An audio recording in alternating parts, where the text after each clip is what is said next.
what I buy becomes my husband's property too. If that's unacceptable, then maybe we should just divorce. Charles, my husband, often tries to take things from me for reasons that seem completely unreasonable. He even attempts to give gifts I bought for my parents to his own parents, just to make himself look good. But that's not how it works. When I confronted him about it, his face turned pale. Before I married Charles, my grandparents had left me a significant gift, a piece of real estate. I thanked them, thinking this would be a future safety net for both me and my husband. But my grandparents, who were always wise and cautious, advised me to keep it a secret, even from Charles. They insisted that I keep the knowledge of my passive income and financial independence to myself. I felt a pang of guilt about hiding this from Charles, but I chose to follow my grandparents' advice. After my grandfather, who cared deeply for me, passed away, I continued my life with Charles. That's when the incident occurred. One day, while checking the account where I managed our living expenses, I noticed that $10,000 had been withdrawn.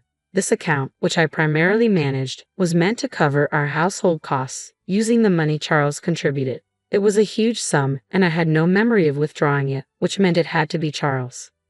When he came home that evening, I confronted him. "Hey, $10,000 is missing from our living expenses account. Do you know anything about that?" "Yeah, I lent it to my mom. She was in some kind of trouble," he replied casually, confirming that he had indeed given the money to his mother, Lisa. "And you didn't think to tell me?" I asked, astonished. "It's fine. Besides, it's my money that I earned. We have some savings, so it's not a big deal. That amount won't hurt us," he said, brushing it off. If Lisa was in trouble, what could I do? I had to help. But yeah, I probably should have said something. The account was for both of us, and if he had taken the money from a separate account he had before we got married, it would have been fine. But taking such a large sum from our shared account without a word, that was too much. When I cited his selfishness, Charles frowned, clearly irritated. Okay, I'll tell you next time," he muttered, dismissing the issue and quickly heading to the bathroom. I felt a knot in my stomach. He hadn't always been this way. When we first got married, he was attentive and always listened to me. Was this how marriage changed people? A few days later, I had no choice but to visit my in-laws' house to drop off a package that had been mistakenly delivered to us. "Oh, Megan, thanks for bringing this over. Why don't you come in for a bit?" Lisa said, greeting me warmly. I hadn't planned on staying, but it felt rude to refuse, so I stepped inside for a cup of tea. As I sat in the living room, I noticed some new, luxurious items, high-end cosmetics, glamorous clothes, and various health products.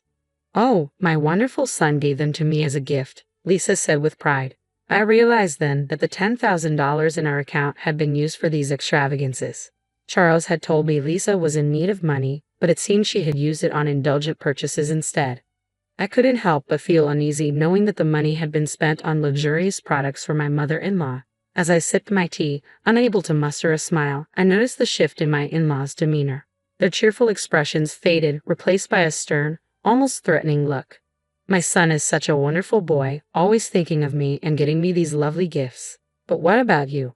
my mother-in-law asked pointedly. "Yes, as his wife, are you treating my son the way he deserves?" my father-in-law added, his tone laced with suspicion. There was something unsettling in their voices. "We heard that you give him a hard time about the money he spends on me," my mother-in-law continued. "That doesn't seem right, does it?" It became clear to me then. Charles had painted himself as the victim to his parents, making it seem like I was the unreasonable one for questioning his decision. Their fearful, accusing gazes now made perfect sense. I felt a deep weariness settle over me. I had never imagined being treated so poorly by both my husband and his parents. The constant neglect and lack of respect were taking their toll, and for the first time, I began to seriously consider divorce. I thought that if I divorced Charles, I would return to my parents' house and use my savings from passive income to rebuild their home. The house, a two-story structure built over 30 years ago before my brother was born, had become too spacious and difficult for my parents to manage as they aged. With just the two of them living there now, even the handrails we'd installed for their convenience weren't enough to make it comfortable. A cozy, one-story house would be far more suitable for them. So I immediately called my parents to discuss my plans. Surprisingly, they weren't shocked at all about the potential divorce. Instead, they were thrilled about the idea of rebuilding their home.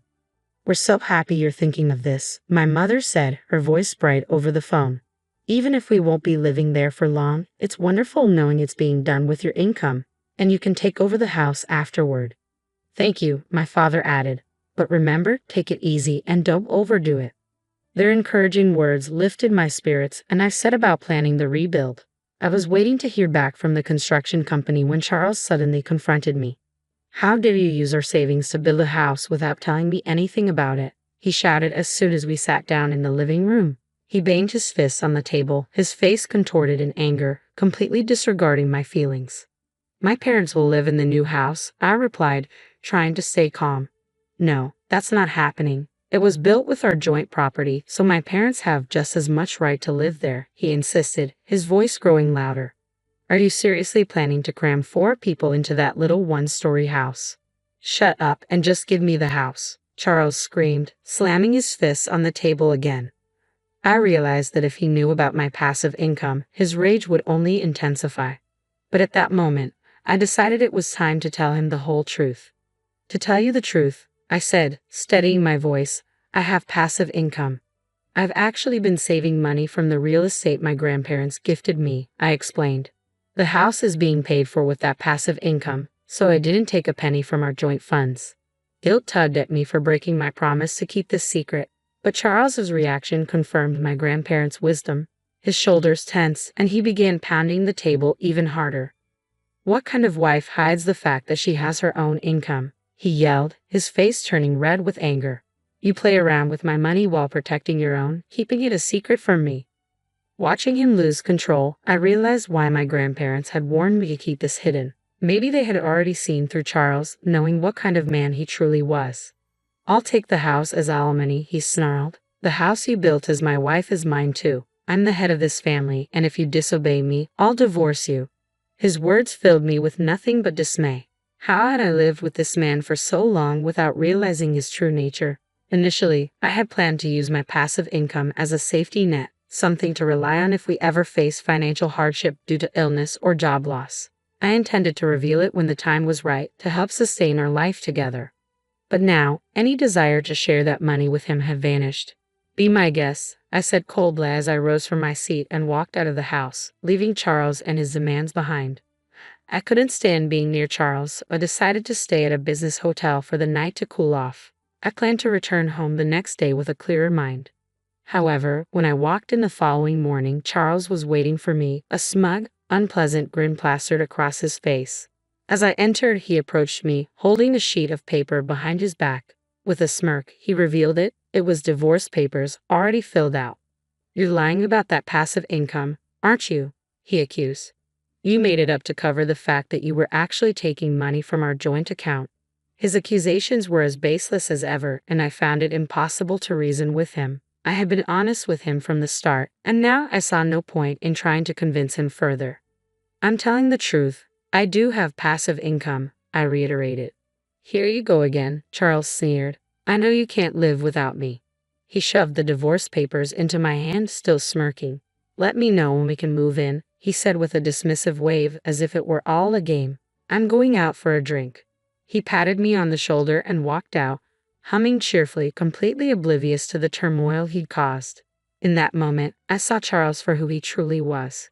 He hadn't changed, he had simply hidden his true nature from me all this time. From the beginning, he had looked down on me, never once truly considering my feelings.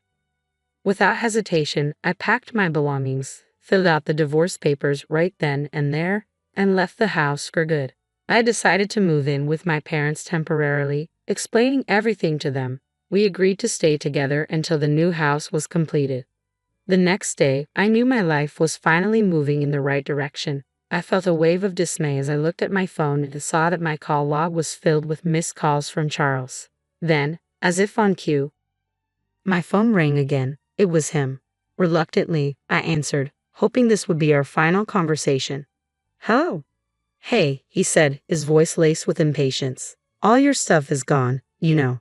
His tone left me puzzled. He was the one who had initiated the divorce, so why was he suddenly panicking when I simply left? Yes, we're getting a divorce, so that's normal, I replied calmly. I won't be coming back, so feel free to use the empty space however you like. There was a brief silence on his end, as if my words were finally sinking in. It seemed he was beginning to grasp the reality of my situation and the fact that I truly had passive income. After a long pause, he spoke again, but this time in a tone so sweet and pleading that it caught me off guard. Hey, he began hesitantly. Could you let my parents live in the new house? I don't care if I have to live with your parents too, please? I was stunned. I've already told you it's a small, one-story house, I reminded him. Please, he persisted. I said I'd surprise my parents with a house. His words left me speechless. How could he even think of giving away a house he didn't own, and to present it as a surprise? It was beyond reckless and utterly absurd. You don't really care about the savings, do you? He added, his voice almost pleading. You have no idea how much I was worrying about the money. I couldn't believe what I was hearing. Charles was still trying to manipulate me, thinking only of himself and his parents without any regard for the truth or the consequences of his actions. I gave you an allowance, saved for our living expenses, and tried my best to make ends meet, I began, my voice steady, but that has nothing to do with what's happening here. You're careless with money and you leave all the hard work to others while pretending to have everything under control. You plan to present the house to your parents as if you prepared it all by yourself, didn't you? When in reality, I did all of this for my parents. Charles suddenly fell silent, and my frustration only deepened. It was infuriating how he tried to take credit for something he had no part in, using my hard work and intentions to impress his own parents. He was trying to take advantage of my genuine feelings and seize what wasn't his. I won't give you the house I built with all my heart and soul for my parents just so you can show off to yours, I declared, rejecting his plan once and for all. He began to rant even louder. But husbands and wives are supposed to help each other, he protested. I'll tell them you built it, please. We're not a married couple anymore, are we? I replied firmly. We're strangers now. I already filed for divorce. The shock in his voice was evident. You? Already filed it? Why are you so surprised? You're the one who asked for the divorce. I didn't think you would actually leave me, he stammered. Hey, let's start over. Let's talk it out and try to be a good couple this time. I couldn't believe what I was hearing.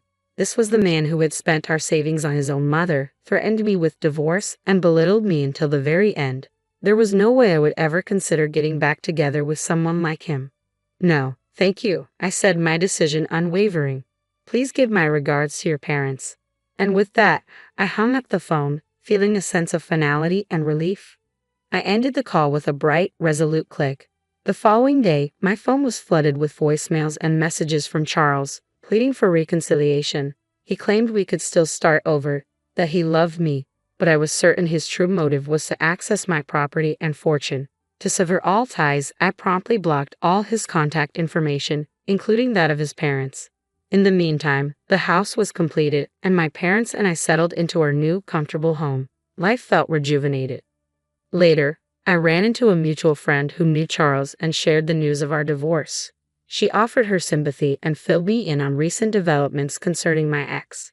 Charles had abruptly resigned from his job, claiming he no longer needed to work hard because he had acquired real estate. The company was unable to reach him, but he attempted to retract his resignation the next day.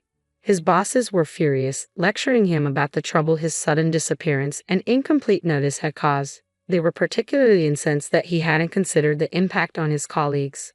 Charles tried to fabricate an explanation for his actions, but it quickly became apparent that his divorce and reliance on my income were the real reasons behind his behavior. His lies unraveled, and the company refused to rehire him. It was ironic that Charles, who had once dismissed my passive income as a lie, was now trying to exploit it while parading his ill-gotten gifts to his parents. He never thought about me or our future. Reflecting on this, I felt nothing but relief. I heard that Charles had moved back in with his parents, but they were reportedly harsh with him. He struggled to find a new job due to the circumstances of his departure from his last one. It seemed he was finally facing the consequences of his actions. As for me, I'm thriving. Living in the house I built for my parents, pursuing the job I've always wanted, and enjoying life. My passive income now supports those who genuinely